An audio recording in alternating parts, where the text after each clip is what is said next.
Welcome back to the Challenge in the Spin podcast. In today's episode, I'm joined by Meg, the creator behind Pole NI Video. From a young age, Meg had a real passion for filmmaking and videography. But after stepping away from it for a number of years, she rediscovered that passion when she began pole dancing in 2021. She quickly realised that there was a gap in Northern Ireland for dedicated, high-quality video content that was specifically for the pole community. So she decided to combine her two biggest passions of filmmaking and pole dance and launched Pole NI Video. Since then, she's become a familiar face in the Northern Irish pole scene, capturing competitions, showcases, and creating stunning videos that help dancers bring their performances and stories to life. In this episode, we chat all about Meg's journey back into filmmaking, how Pole NI Video came to be, what she's learned along the way, and why she's so passionate about combining creativity with the incredible artistry of pole dance. I hope you enjoy this episode. So thanks so much, Meg, for joining me on the Challenge in the Spin podcast. I'm really looking forward to getting to know you and more about you behind the scenes of Pole Video NI. So I think it would be good to just the audience to get to know a wee bit about you and yourself. So if you want to just give an overview of who you are and also how you discovered pole dance as well. Yeah, I mean, the question immediately of who you are is like the hardest question ever. But yeah, so I'm Meg. I am the person behind Pole NI Video. I started pole dancing and I believe it was 2021 or 2022, one of those.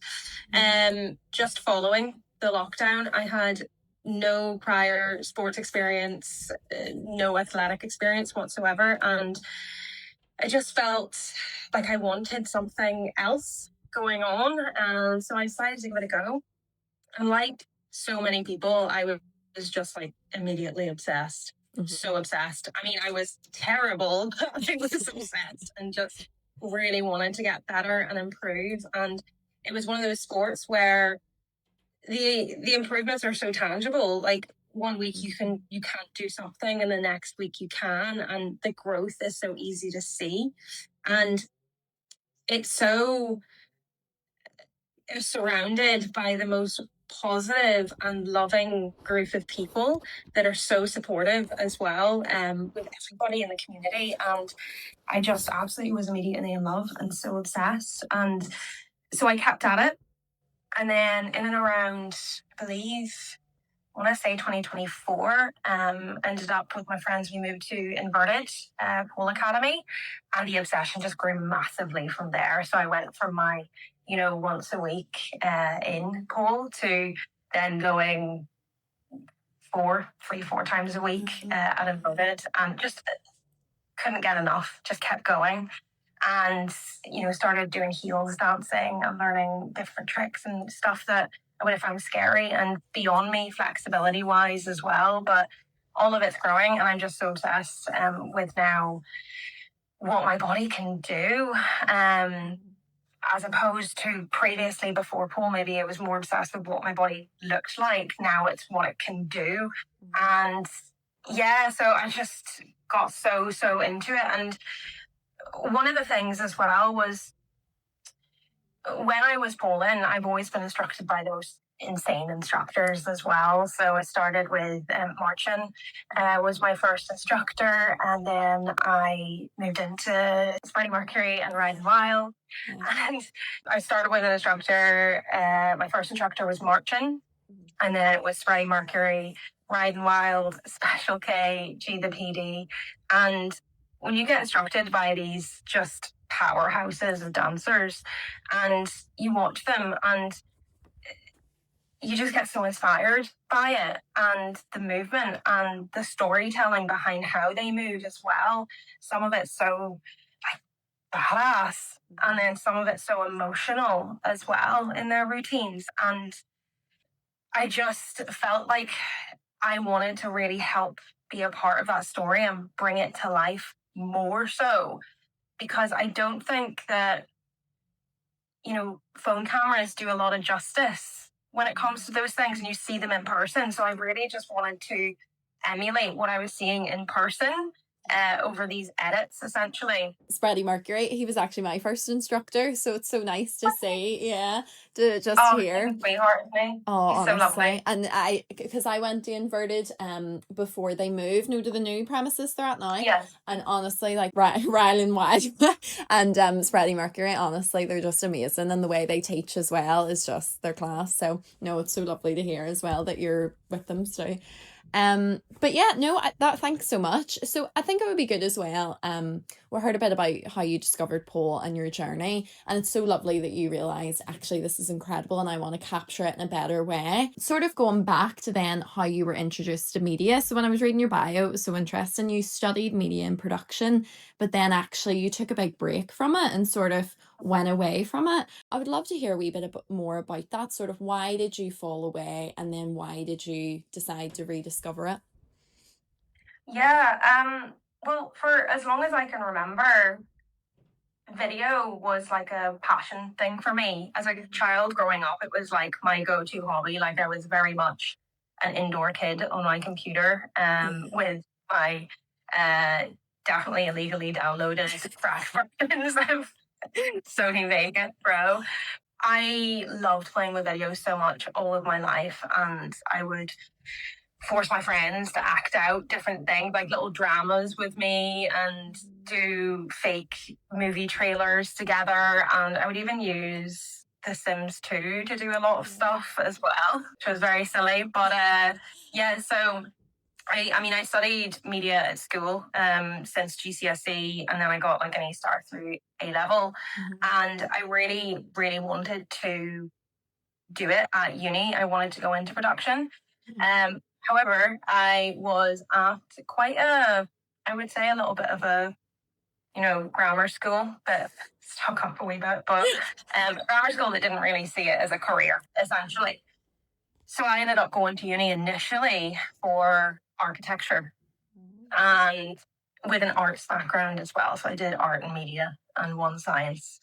And within about a week or two, I realized I am not going to be a very good architect. So I was just like, I'm going to do what I want. And I went and I moved into production in Liverpool. And I studied it for a year in Liverpool, and I did really well, and I had the best time. But there was always that kind of like niggle at the back of my head of, are you going to be good enough? Are you going to be able to compete with the vast amount of people out there that also want to do this thing? And I got really in my head, and clearly my, prefrontal cortex had not quite developed yet, and I was stressing, and I was panicking, and I was anxious. So I ended up transferring into business and moving back to Northern Ireland to study over here. I finished that and got a job. And the last thing I ever filmed in Liverpool was I took a ferry to, was it Wirral? I don't remember, it was Wirral or something, but I took a ferry that day to make my decision. And I rented out the really nice like Canon camera from the uni, and I took it with me, and I filmed my journey back and forth, and I decided I was going to decide while I was like editing it. And I still have that video, and it makes me very sad to watch because, I was going through it at the time and saying goodbye to it, really. Yeah, I ended up moving back, doing business. I'm still working in business now. And it was only whenever I was turning 30 that I kind of reflected, and there was a bit of a love missing in my life. As much as I do like my job and I enjoy my job, there was like a passion that was missing, a little puzzle piece. And I met Pam, who runs Emerson Pixels. And I went and I actually got a photo shoot done by her, me posing. And while my friend was out, we were doing a doubles. I was just kind of filming her on my phone and just edited together a little edit of her. And then I remember Pam saying to me, "Here, that's really good. Do you want to come with me to another shoot and try again?" And I was like, "Yeah." And so I went with her again. And I was really enjoying the editing part. And I was just like, what if I got like a little camera? And I did. And it was that little camera up there. I bought that off eBay for about 500 quid, saved up my money, got it.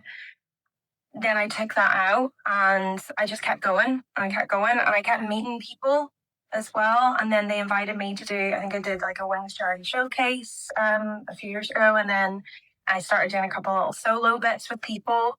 And it sort of just spiraled. And I've just been having so much fun ever since. So it almost felt like I put the camera down and I feel like I was never meant to, Yeah. because it ignites something in me and it's just a joy for me. And I think I would be very sad to ever stop again. Yeah. So I just keep going and I just keep doing it because I feel like it's something I was just meant to do. Yeah. Love it. That's so special, honestly, because I feel like us watching your social media videos and stuff, we're like, wow, these are incredible videos and everything. But actually, to even hear your story as well, and I can tell the passion that you have from it, from the way you're answering this, it just makes the videos even more enjoyable now when we're watching them to be able to hear your story into it. Um, I think as well that sort of story on, balancing, do I go work the corporate route? Do I focus on work and, trying to find sustainable work by balancing this passion and knowing there's something deep down that actually you love this? I think that would actually relate to a lot more people than we think. So I'd be curious to hear what's sort of your advice to maybe someone listening that has this passion or this love for something, but maybe either they're falling away from their love a bit or they're struggling to balance it with, making money in a life. What would you say to people that are listening like that? If you are feeling a bit under pressure to abandon a passion of yours, or you're feeling like you're at a point of putting it down, then don't force yourself to keep doing it if you are losing love of it, essentially. I would say passions in moderation are good. I tend to set myself limits with this so I don't get burned out. So I do actually film maybe once or twice a month. The odd occasion I'll do more than that, but I do try and do that to avoid the burnout. That will then force me to sort of into pit of how can I keep doing this, So I would say, do you know what, a step back for a while from it is not a bad thing. But if you're in a position where you have stepped away for a long time and you've got this passion in you still, my only advice is just start. I started with a phone and then I moved up to a cheap camera. And then, I saved up my own money to be able to afford a much bigger camera. Yeah. And it just kind of keeps going and your passion will roll. So you don't need to start as the best person in the industry, You don't need to even be good at what you do. You just need to start and then you will get good as you go. Exactly. No, I think that's such good advice because I feel like with everything, we procrastinate until we're perfect and we have all the equipment and we're ready. But actually, just taking that first start and just learning on the job is sometimes the best option. Absolutely. And you know what? You're never gonna be ready either. Exactly. Even a lot of the time, I could probably say, "Oh no, but I need this equipment and I need this more and I need this." Just go. Absolutely. Do it. Definitely. No, and I think that's so relevant as well to this podcast. Like I was just sitting going, oh, I have this idea and I must have procrastinated for about 2 years. And then I went, you know what? I don't have all the podcast mics, I don't have everything, but I'll just record some and just get them released. And that was the first step. And then you build momentum and you learn from the episodes you make and stuff. So, I think it's really great advice for people. Now looking into then Pole NI video and how that sort of has grown, I'm interested to sort of hear what was sort of your first moment where you had like that aha moment where you went, I could actually do this. This could actually be something where I could combine my love of pole with filmmaking. My first aha moment. Probably whenever I did the first video on my account. Previously, as I kind of mentioned in my bio, any videos I did were just kind of collaborated or tagged with my personal Instagram. But I set up my account now, Pole NI Video. It was a placeholder account. Pole NI Video was purely just what was on it to describe what I was about to post. And then I would change the name of the account later down the line. And I just never changed it, I guess. But when I created that account and I went onto Canva and I made a little logo and I posted it and then we posted the edit together, I kind of looked at it and I saw this like little logo on it and this little official thing. Mhm. And I was like, huh, that's interesting. That's, that's something I own almost, I haven't just like handed over a video to something, but I've got like a unique little brand attached to it. And it excited me. Mhm. And then I kept, working on those videos. And then I think my biggest like aha moment as well, the biggest one was probably going to All Ireland's initially. That was insane. That whole time I was like pinching myself, like, is this real? How did I get asked to do this? Like, this is nuts. And I felt so official. And I had a t-shirt and everything with my Yes. logo on it. And I was just like, oh my goodness, I'm all biz. Mhm. But no, I'm so thankful that Elle asked me to do that, because that again was such a big confidence boost, in that I felt suddenly very official in it, and that this was actually happening and people could see my brand and people knew already Uh-huh. that logo, that little placeholder logo. It's insane how much built up to that point for me to be like, oh my goodness, okay, this is for real. Yeah. Yeah. No, it was incredible because yes, I was also at the All Irelands and I remember seeing you like at the front doing that video and I was like, this is incredible, like because I remember seeing some of your videos on social media and stuff and I was like, this is brilliant that now the pole community has an official sort of account and a person that does videos specifically for the pole community, because it deserves to have that sort of representation and to capture it in an incredible way. So congratulations, that was an amazing opportunity. I'm curious to hear then sort of what was that journey and experience like with actually running, doing this then. So what were some of maybe the early challenges, if there was any? What were some of the, responses like? Just sort of generally, how was the journey with it? Yeah, so the journey, I would say it's multifaceted when you're starting out completely fresh. And quite frankly, I was still somewhat of a baby polar as well. Um, there's money, there's contacts, and there's space in order to create video as well.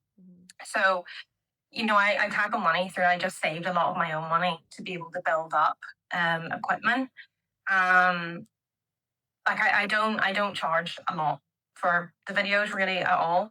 The only amount I charge now is to cover any kind of credit card debt I don't have for the cameras. So the money was I just saved and saved and saved so I could afford the right equipment I needed to be able to do the projects.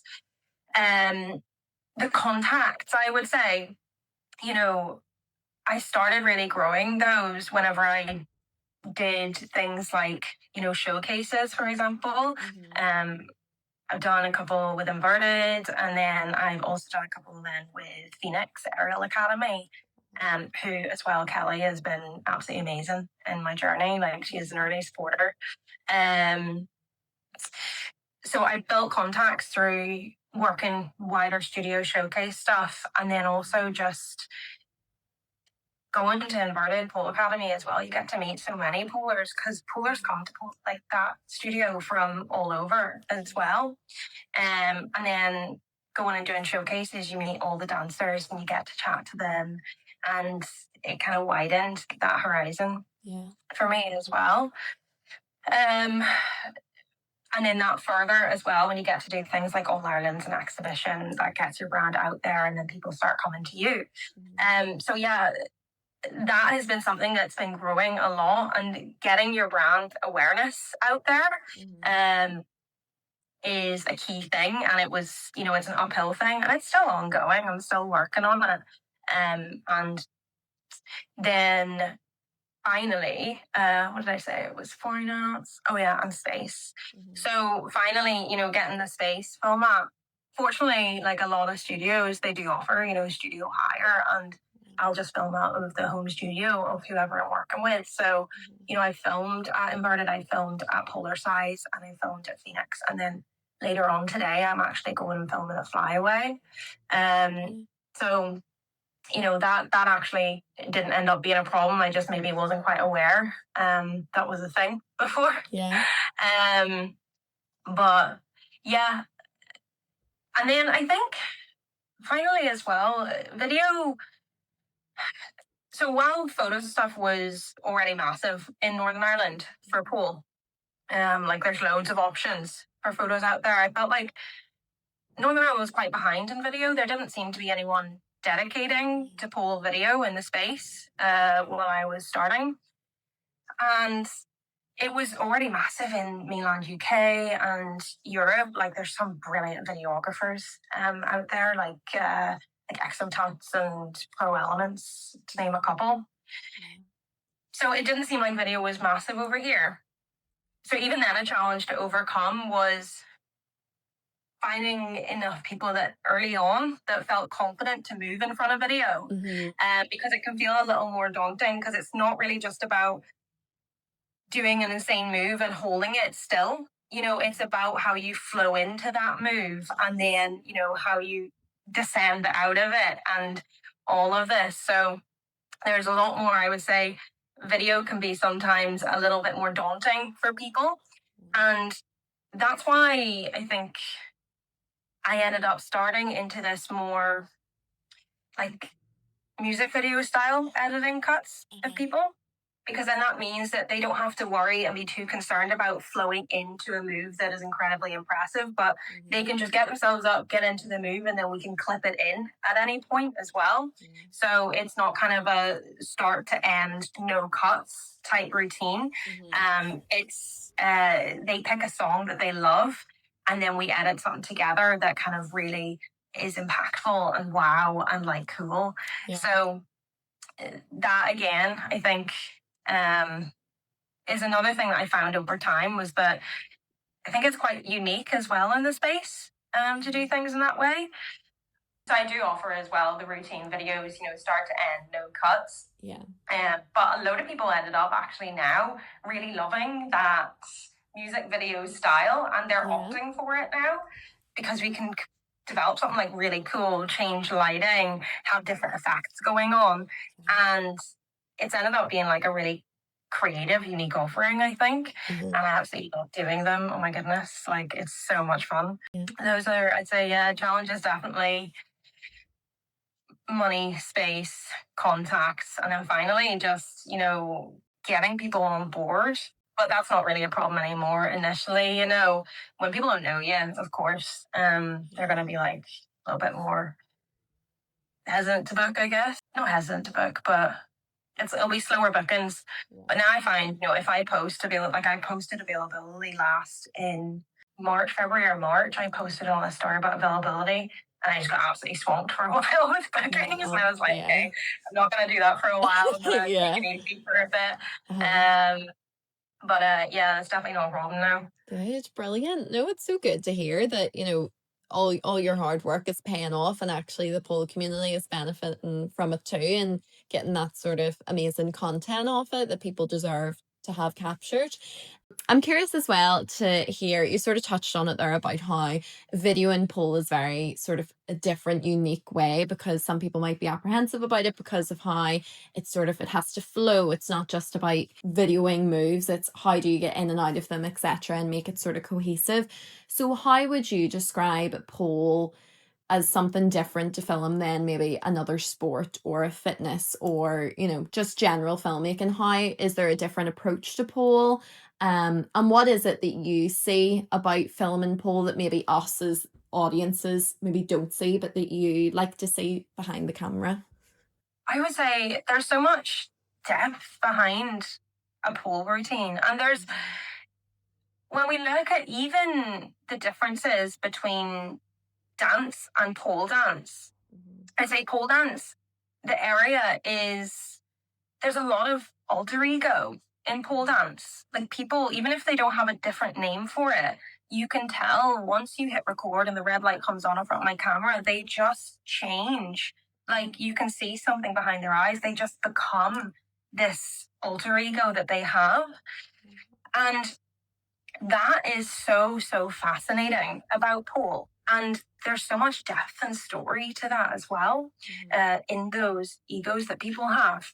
That, alter ego, they can be dark, they can be scary, they can be witchy, they can be cool, they can be sexy, they can be, they can be whatever. That is something that I think with video, you really need to tailor your own movements to it as well, like my movements to it.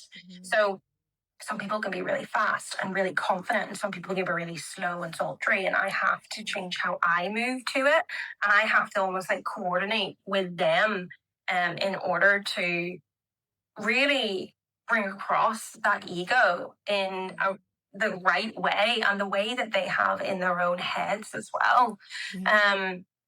And sometimes I'll have to pick music for them as well. And it's about really seeing inside who they are and what kind of sound I hear from that, And I don't think many other sports have that, personality change in people. And that's what I find so fascinating about it, because every single person almost has their own little main character in there. They just need to come out. And I think that's something that video can massively help with, because there's so much you can do dynamically with that. And there's so much you can do with movement and lighting and angle as well. And so whenever it comes to, you were saying, what do I see that others might not? To be honest, I think it's not necessarily that others don't see it already. I think whenever people perform in person, you can see it. You can see what I see, because their routines are giving that alter ego and they're giving that oomph. It's whenever they are, maybe recorded alone with kind of all the lights on in the studio, it's maybe not doing them justice really for how incredible they are. So I would say, go and watch a showcase and watch these performers perform. You can see what I see. But I would say if we're gonna, put that down and record it, I say that's whenever you start to kind of bring it to life through video. And that is like, there's different things, like, somebody's alter ego is filled with like confidence and, confidence and power. Things like, low angles from the foot looking up at them. That's where you can really communicate that, confidence. They're a giant in their sport. Their legs are so long and they're so flowy. Things like, close ups down the body, things like, a lot of face stuff, if they're kind of, there's different ways that you can communicate different things, and it's hard to go through a laundry list of them. You just feel it when you see that person move and the way that they dance. You can see, the elements of them. And yeah, I'm rambling now, but it's really... No, it's so interesting to hear, yeah. But I would say I'm not making the dancers look better than they are. I'm just accentuating or, helping to capture what they already are, really. Incredible, no? And you see that like through your videos, they're so powerful, and you're like, oh my goodness, like this is just incredible, and all the little details that maybe if we were watching it in a competition stage we might miss or we might not be able to see from a distance, but that you can really truly capture it in detail on a video and showcase it for good. You sort of mentioned it a wee bit earlier about sort of the aha moment where when you posted your first video, and also when the All Ireland Pole Dance Championships happened and you were able to feature that. Was there sort of a specific video that you posted that kind of changed the trajectory of, the business, and people sort of, you feel like that really built the momentum of it? Yes. Yeah. And I think it's one that people actually bring up a lot, and feel a bit cringe because he's my instructor. But the Freddie Mercury Joker video was a big one for me. And in fact, like, I think he's like my most filmed person now. Love it. Oh, actually though, Kelly's Beyonce video. Kelly's Beyonce video. that was when I still had my smaller camera, and I think it turned out incredible. She looks so hot in that video. She was my initial big bump that ended up then getting me more work, and then worked me towards then getting the spready one, which then was another big bump. Yeah. But yeah, the Joker video was, that thing was like a whole movie. And there were so many different kind of little changes and, you know, area changes to it, costume changes. And there was a team there. Like, we had Morel doing the makeup, Pam was doing BTS for it.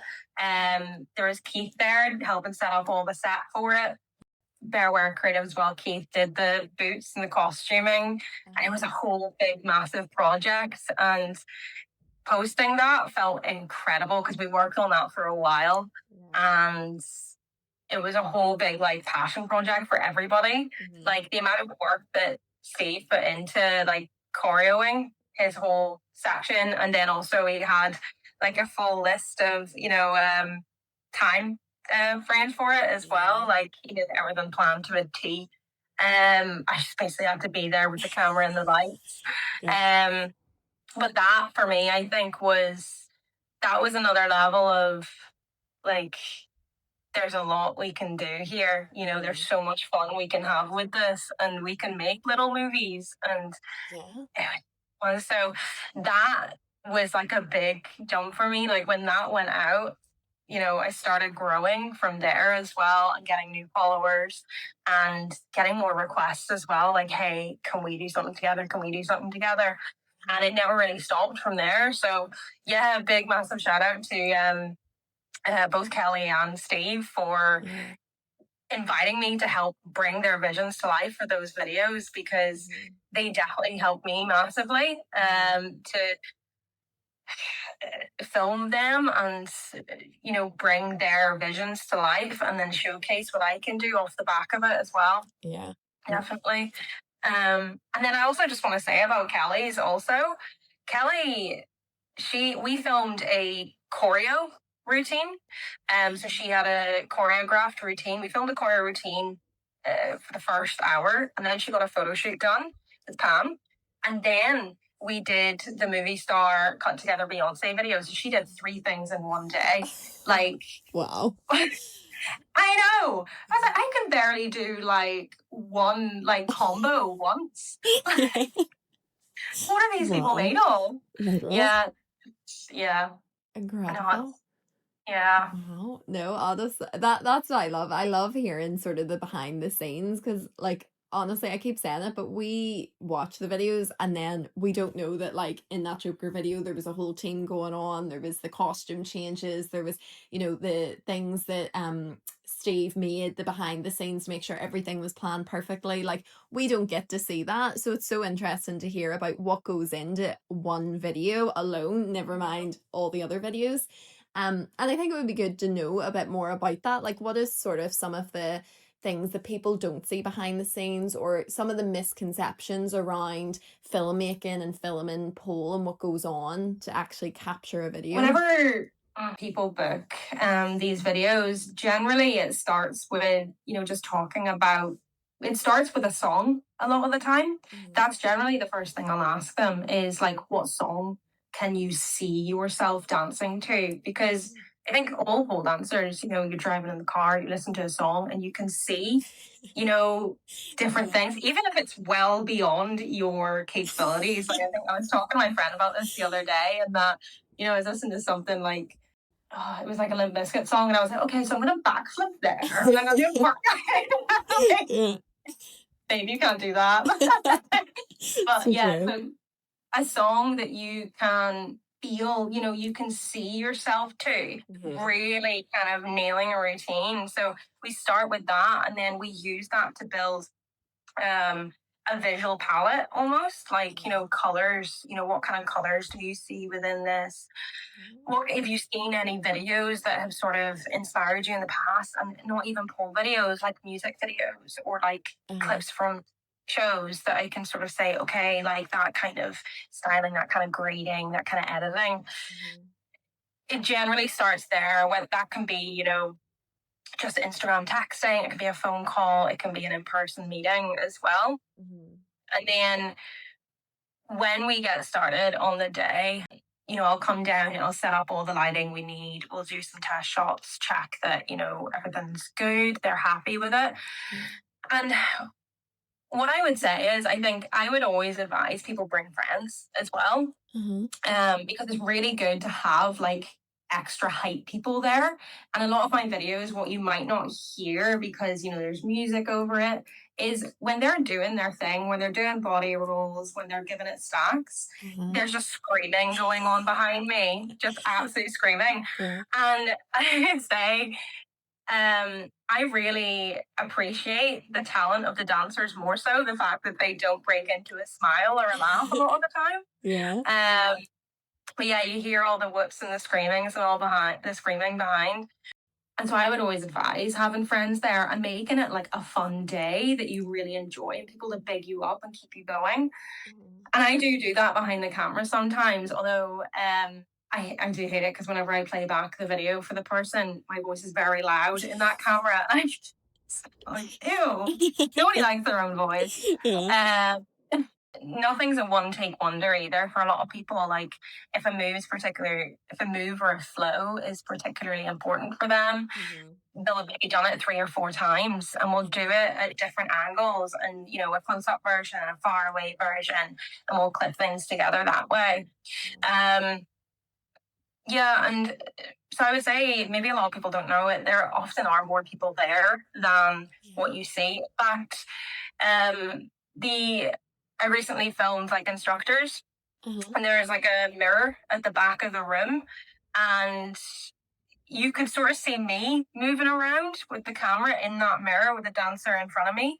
But what you don't see is I actually, a lot of the people behind me had to lie down on the floor so you couldn't see them. So there is about like 6 or 7 people in that room while they're doing their thing. It feels very intimate in the video, but there's a crowd there. Yeah. But yeah, I'd say a lot of people, when they see these videos and they're kind of maybe darker or sexier, like the vibe was actually quite like a party. Yeah. And then finally, I suppose, see, whenever we film things that are more kind of loose and just broader kind of concept videos, a lot of the time the dancers aren't dancing to the music we've set it to. We can decide the music later, and they're just kind of flowing with whatever kind of moves they like best, and then we set the music later. And you can do things like little speed routes to kind of make them hit beats and make it look like you're dancing to that song. Because for me, I think musicality is a very important part of not only pole dancing but also videography. So I do try and really get things on the beat and try and have edit in a way that has the dancer kind of, it looks like they're dancing to that song. So yeah, I mean, there's a lot behind it that you maybe wouldn't know. I would say, what else? Maybe about videography, I wouldn't know. It's very technical. There's a lot of numbers and lots of charts involved with videography. Lots of things that can go wrong. Lots of anxiety-inducing things, and that don't talk to me till I get home and I know this memory card hasn't corrupted. Even though I backed it up to 2, and the likelihood of 2 of them corrupting is very low, but still I'm like, oh. But yeah, it's very technical, I would say, as well as creative. So it does take somebody with, I suppose, somewhat of a scientific mind for it, as well as artistic. I actually didn't know that about like the people being there as well. I think that's so lovely for the listeners to hear as well, because there's maybe people that are a bit apprehensive or maybe want a video but they're like, I don't really have the confidence yet, or I don't want to. So they actually know you can bring a whole party, like bring your friends to cheer you on. That is so lovely, because I think that's like the biggest part as well when you go to a pole class, and someone in the class achieves a move that they've been trying for weeks, and the whole class just erupts and cheers, and people are trying to video it on their phones for them and everything. Like that is just the best part of pole, I think, is just that encouragement, hyping each other up. And even at the All Irelands, like it's that cheering and just encouragement that you just feel is so special within the pole community. So I think it's so Yeah. nice for people to know that actually in your videos you can bring that hype, group with you, and they'll be there. And I think that'll be so reassuring for some people that might be a bit interested in getting a video for themselves. Honestly, the more the So- merrier. Like, it's more fun with more people. Exactly. No, and I think, yeah, so that's something I definitely didn't know. So I think that'll be a good misconception for people to hear about. You've been filming pole now. Obviously, you were doing pole dance and then you've decided to film it.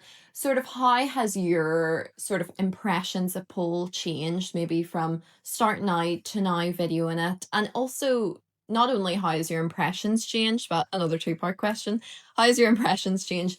But also, how do you balance actually, training yourself and building yourself up in your own pole journey with also trying to capture loads of other people's and the time and commitment it takes to edit those videos too? I would probably say I've become much more appreciative of the vast and varied styles of pole, and how everybody brings a very unique style to pole itself. Whereas, when I started, it maybe was I had more of a narrow view of what pole is and what kind of style you should be dancing in, or, what you're building up to be good.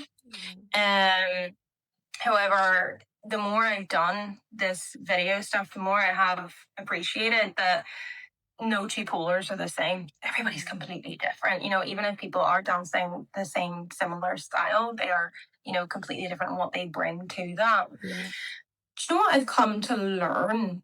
Which it's not necessarily changed my initial impression, but one thing that I've actually come to learn through kind of talking to more and more polars is when you connect with somebody and you can see they're like an insanely talented polar, they're just at the absolute top of the game. Like they're mad, so good. It's funny to see how even they have insecurities and, they have struggles with parts of, how they move, or, insecurities about how they look in certain ways, for example. And that is something that I think I learned doing video, because through just doing pole, you watch them from the sidelines and, you just think, how could they ever lack confidence? How could they ever have a doubt in themselves? But, you get to know people a bit more intimately when you start working with them creatively.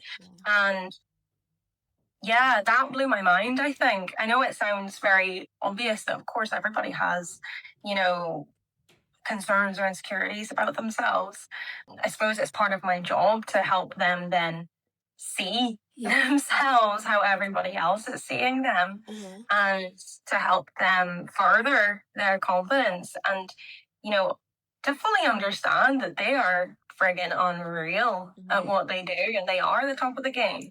Yeah, that's definitely something I learned, that, when you're polling, you look around at everybody else and you think they're incredible. Why am I not like that? And then you feel like if you just got better, you wouldn't feel that way anymore, But I think everybody has that to an extent. We all compare ourselves to each other, and we all kind of think, if I could only do this, then I would, But I'd say even like at the top of the game, there's some lacking confidence, So that was definitely unique for me. And I think it's something that I think I'm trying to help people with as well, in some cases. But also I would say there's elements of, if there are things they don't like about themselves and they don't want it filmed, like, you respect that also. Some people maybe don't like the bums, some people they don't like the boobs. So, you respect those kinds of areas. So, yes. So definitely there's been getting to know pole dancers and elite pole dancers as well more intimately. You do learn that, we're all kind of the same, and we all have these little niggling doubts about ourselves, but at the end of the day, we keep going and we keep improving and we keep building on what we're doing. No.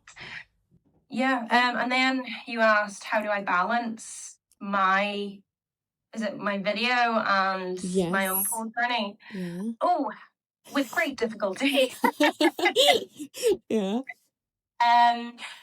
So, I mean, with the pole video stuff, I am a lot less available than I previously would have been. I would love to be doing more opens, so dropping in and practicing stuff we've been learning during the week. Yeah. But a lot of the time, I don't have a huge amount of time to do that because my weekends and my evenings Mhm. that I'm not at pole, I am filming or I'm editing. Yeah. And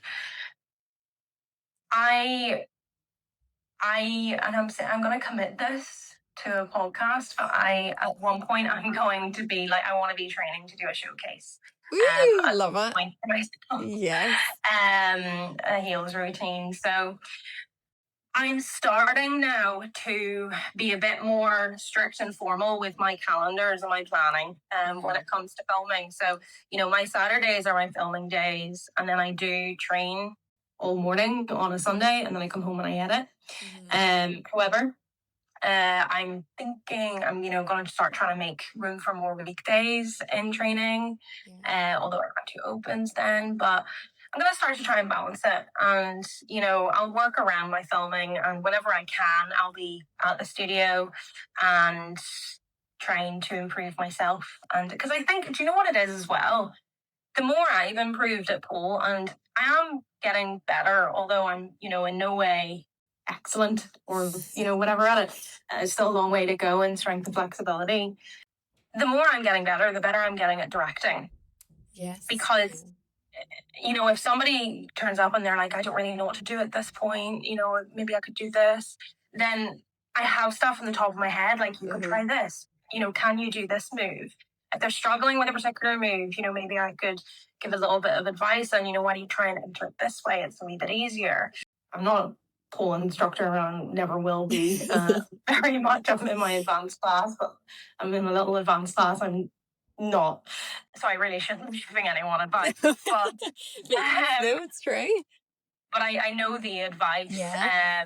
I'm learning the advice, and I'm learning how to direct better. And also, that also comes back actually to your question on what people might know. Sorry, I'm around. No, yeah. But really simple stuff is what looks best on cameras. The more basic stuff, because as long as you can do something and hold a particular face, a particular kind of vibe, then that's what looks best, because it's all about the eye contact with the camera. Like the way you're looking at the camera, looking down the lens, the way you're kind of moving and blowing. But if you put yourself into, moves or try and do particular movements that, your body doesn't feel comfortable in yet, they're going to break the immersion a little bit. So I would say for a lot of people, what you might know is you don't need to be an elite dancer to be able to do these things. Like, you can do body rolls, you can do leg waves, you can do, your TikTok legs. And those are, really key moments in videos, as long as you can, like, hold your confidence in front of the camera. It's pretty accessible for a lot of people. Sorry, I jumped around there a little bit. So no, that was great. No, because I think as well the part where you were talking about like getting to know even the elite level dancers, like that is so lovely that actually you have the ability to build even instructors' confidence in themselves. And as you said, we come into their classes and we watch them teach and think, oh my goodness, this is incredible. Or they perform at a competition and we're like, wow, like they are flawless. But actually in themselves, behind the scenes, they are still doing, and thinking the same way we think as well. So I think it's so special that you have the opportunity to sort of empower so many people to actually here's what I've captured. This is you. This is all you that's doing this. I've just, got the camera. Well, that's it. I just point the camera at them. Yeah. And then it's when people say to me and they're like, oh my goodness, you're so talented. And I'm like, the hell are you talking about? I literally just pointed a camera at you. That's what you look like. I don't edit your movement in any way. That's all you. Yeah. But no, it's so lovely that you can sort of give them that realization moment of like, this is you, look at what you can achieve. So I think that's so special to hear as well. My final question then, before we get into the final one that I ask all the guests, is what is sort of the future of Paula and I video looking like? What do you see in the next few months or years of how it's going to go? The next few months or few years. So, I mean, I know my next 3 months. I've got them scheduled. I think, I mean, I need to double check in with bookings, but I'm pretty sure I'm booked out till January at this point. Wow, that's incredible. The next few months are looking a bit busy. But the next, say year or two, my only goal with Paul and I video is that I keep improving and I keep getting better. And I get to a point where, well, I keep making my younger self proud, essentially, in what I'm doing. I hope to be continuing to do solo one-to-one videos with people. When I say one-to-one, it's filming one person, whether it's a room full of people or not. But I hope to keep doing solo videos with people and for people to keep bringing their creativity to me as well, so I can continue to collab with these brilliant minds in the pole community. I hope to keep working with, the people I've already filmed with. I hope to keep working with them again, repeatedly. That would be brilliant because everyone I've filmed with so far has been incredible. I hope that when exhibition's back, maybe the year after this one, I hope we get the opportunity to do that again, because that actually was an incredible experience. That was the first time I got to work as part of a team. So I worked with, brought Darren, who is DMG Media, a professional photographer and videographer. He came down with me. And then my two friends, Megan and Kate, were on the static cameras, helped me out as well. So we did these really cool multi-angle performance videos. And then the kind of wrap-up video. I had the best time with that. That was so fun. So I really hope to be able to do that again one day. But yeah, I take every month as I go, to be honest. And, people just come into the DMs and say, I have an idea. Do you want to do it? Yeah. And I just hope that keeps coming, because there's not a day goes by that I'm not pinching myself that, people are trusting me with their creative visions and they're putting in all of this effort to prepare for something that we can create together.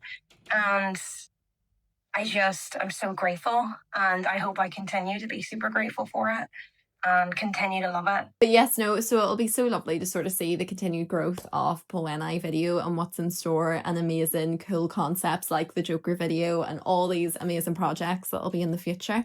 My final question then is a question that I ask all the guests on the Challenging the Spin podcast. And that is that the podcast is called Challenging the Spin because I wanted to sort of challenge the narrative on pole dance and showcase sort of the benefits and the amazing voices and people within the community. So what is a topic that you think we should challenge the spin on and challenge the narrative on? And it doesn't have to be pole related. It can be literally about anything in the world. I think actually then my challenge would be, you're never too old to start. You're never too old to start. And that's not even just in relation to pole. That's in relation to anything that you could feel passionate about. I did start pole when I was, I think, 27 or 28. And then I picked up the video in my 30s. And, now coming into my mid 30s, I'm enjoying it every day. But I maybe would have had that concept before I started pole that I'm too late. I could have possibly get better from here. I should have started 10 years ago. But I would say today is the earliest you can ever start. So just start.